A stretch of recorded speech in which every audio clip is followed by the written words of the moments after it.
माननीय मुख्यमंत्री जी।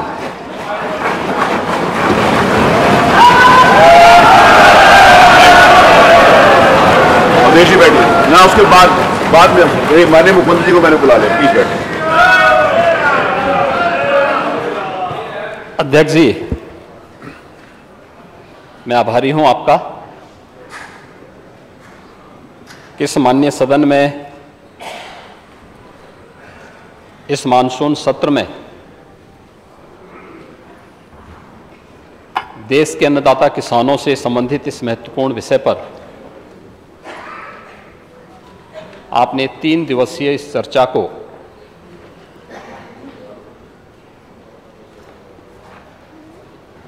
इस सदन में करवाया है और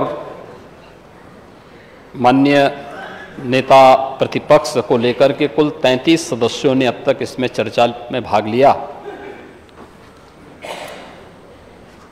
मैं उन सभी माननीय सदस्यों और दलीय नेताओं का भी हृदय से धन्यवाद देता हूं, जिन्होंने बाढ़ और सूखा जैसे इन महत्वपूर्ण विषयों को लेकर के अपने अमूल्य विचार यहां पर रखे और सुझाव भी दिए। पिछले 1 घंटे से नेता विरोधी दल के विचारों को मैं सुन रहा था, पूरा सदन भी सुन रहा था,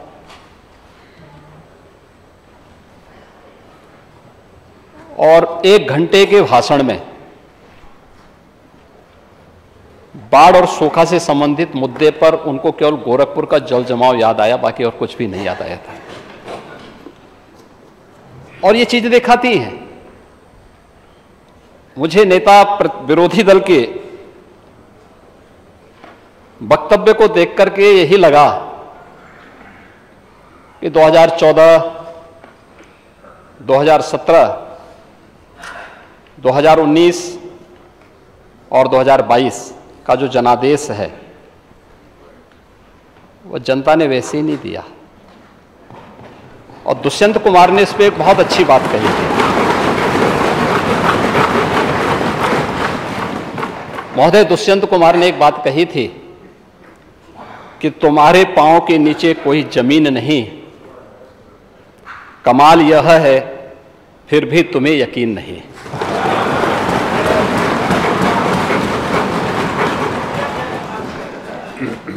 उन्हें जमीनी हकीकतों की कोई जानकारी नहीं है। और तुलसीदास जी ने बात कही भी, समरथ को नहीं दोष गुसाएं। ऐसे ही लोगों पे बातें अक्सर से सही बैठती हैं, क्योंकि जो लोग जन्म से चांदी के चम्मच में खाने के आदी हैं,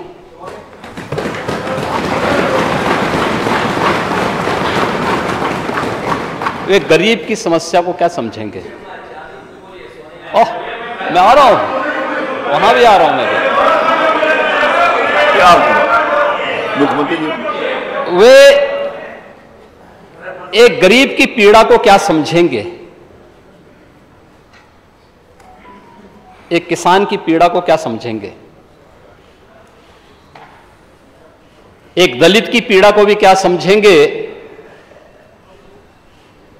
और अति पिछड़ों और पिछड़ों के साथ क्या इन्होंने व्यवहार किया था, ये किसी से छुपा हुआ नहीं है। ये तो पूरा प्रदेश जानता है, पूरा देश जानता है।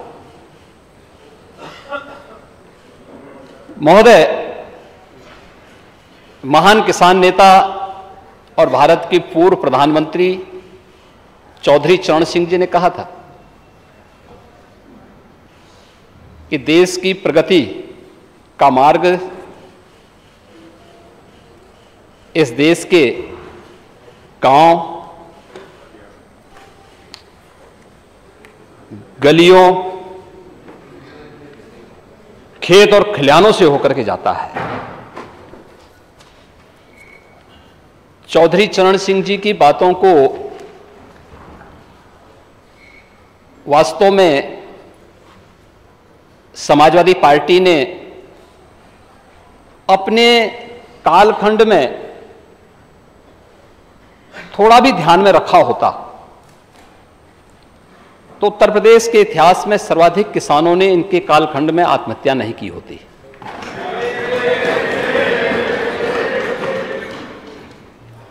और मुझे चौधरी चरण सिंह जी की बातों के साथ ही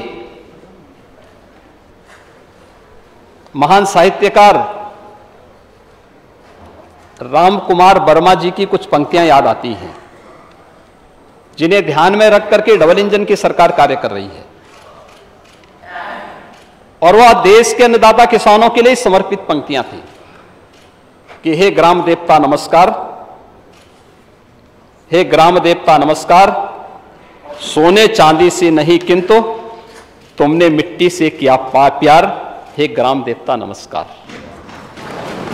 ये उसी किसान के लिए है, क्योंकि सोना चांदी से प्यार करने वाले लोग अन्नदाता किसान के महत्व को नहीं समझेंगे, उसके महत्व को समझ नहीं पाएंगे, उसकी पीड़ा को भी नहीं समझ पाएंगे। और इसीलिए जब बाढ़ और सूखा जैसे मुद्दे पर चर्चा की बात आई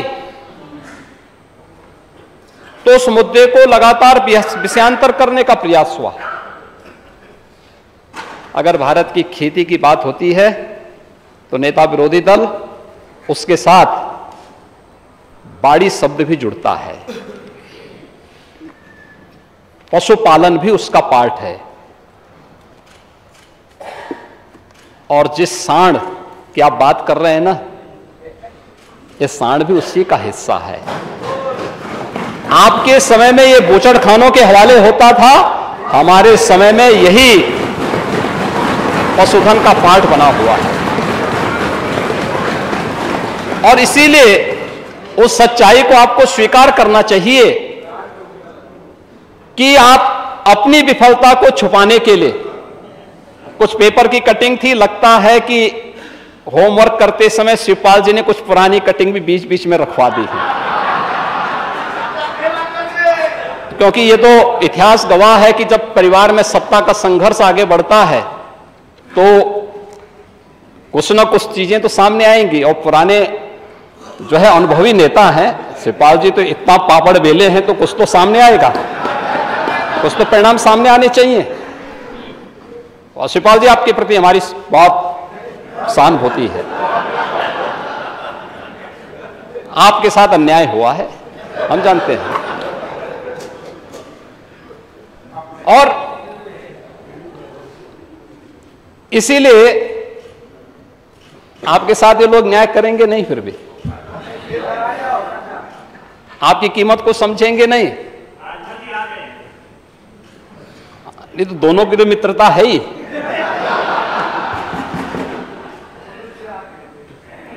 बारिश तो हुई, लेकिन वह एक साथ एक जगह पे मूसलाधार रात्रि भर, जैसे आप देख रहे होंगे। मैं धन्यवाद दूंगा नेता प्रतिपक्ष विरोधी दल को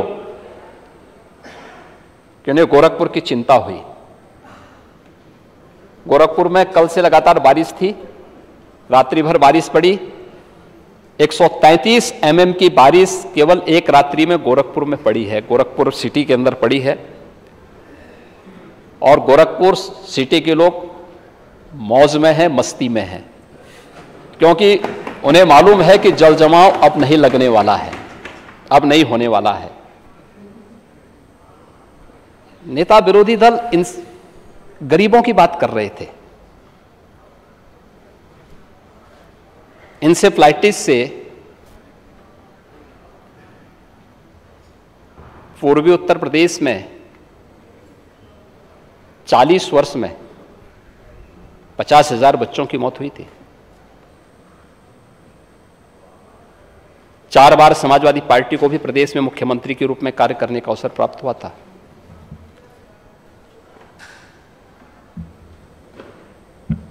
नब्बे फीसदी जो बच्चे थे मरने वाले, जो असमय काल कल्पित हुए,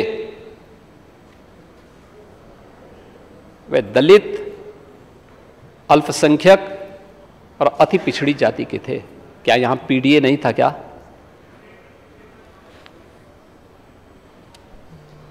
क्या कर रहे थे? 4 बार मुख्यमंत्री बनने के बाद भी आप लोगों ने उसका समाधान नहीं निकाल पाए। आपको तो 5 साल का पूरा कार्यकाल मिला था। और मुझे बताते हुए गर्व है, हमारी सरकार ने अपने पहले कार्यकाल में ही इंसेफ्लाइटिस का समूल नाश कर दिया।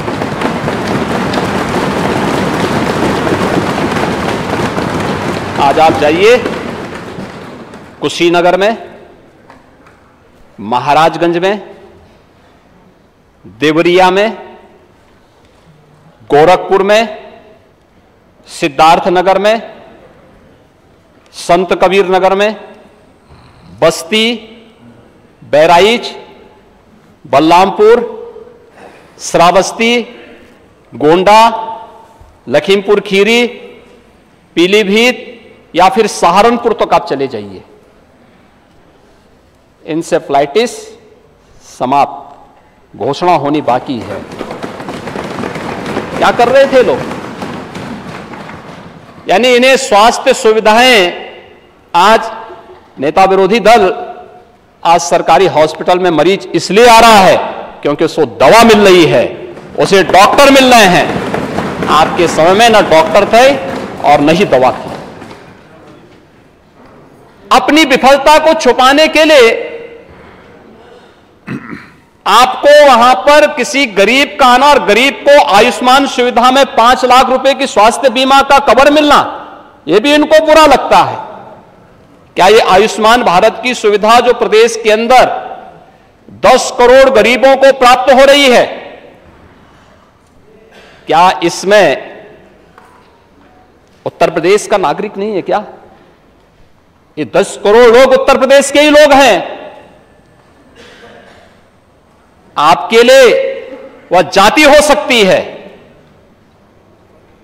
आपके लिए वो वोट बैंक का मुद्दा हो सकता है, हमारे लिए उत्तर प्रदेश का नागरिक एक परिवार है, परिवार, और परिवार भाव के साथ कार्य करते हैं। इसलिए हर हॉस्पिटल की व्यवस्था को, चूंकि विरासत में एक जर्जर व्यवस्था मिली थी, इसलिए उस व्यवस्था को ठीक करने में, दुरुस्त करने में थोड़ा वक्त तो लगेगा, लेकिन उसको लाइन अप करने में जो वक्त लगे, लेकिन उमड़ती हुई भीड़ इस बात को प्रदर्शित करती है कि पहले से सुविधा बेहतर हुई है, इसलिए लोग विश्वास के साथ वहां आ रहे हैं। अगर विश्वास न हो, क्यों लोग आएंगे?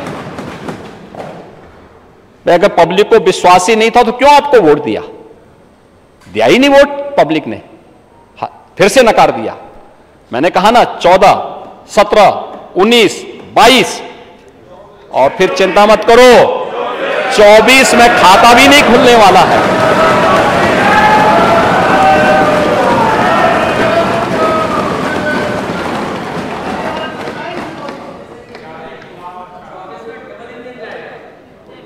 चौबीस में डबल इंजन की सरकार फिर से रिपीट करेगी,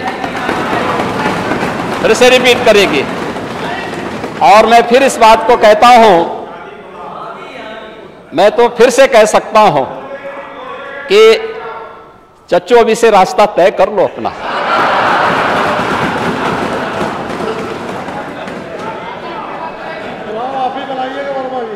देखो, ये आपके साथ न्याय नहीं करेंगे। जब भी आपका नंबर आता है, आपको चुपचाप काट दिया जाता है। आपके भलमानस को ध्यान में रख करके आपके संघर्ष को कोई ध्यान में नहीं रखता है। और कुछ तो आपको अपने मित्र से कुछ तो सीखना चाहिए।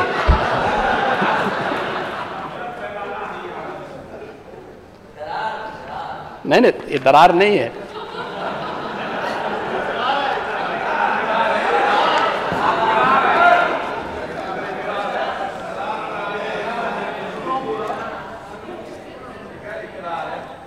महोदय, ये सरकार पहली सरकार है जिस सरकार ने अन्नदाता किसानों के हित में 2 अन्य महत्वपूर्ण कदम उठाए थे। एक, वन्यजीव और मानव संघर्ष को आपदा की श्रेणी में घोषित करना है। यह हमारी सरकार ने अपने पहले कार्यकाल में उठाया है। और कोई भी व्यक्ति, वह सर्पदंश से मरे,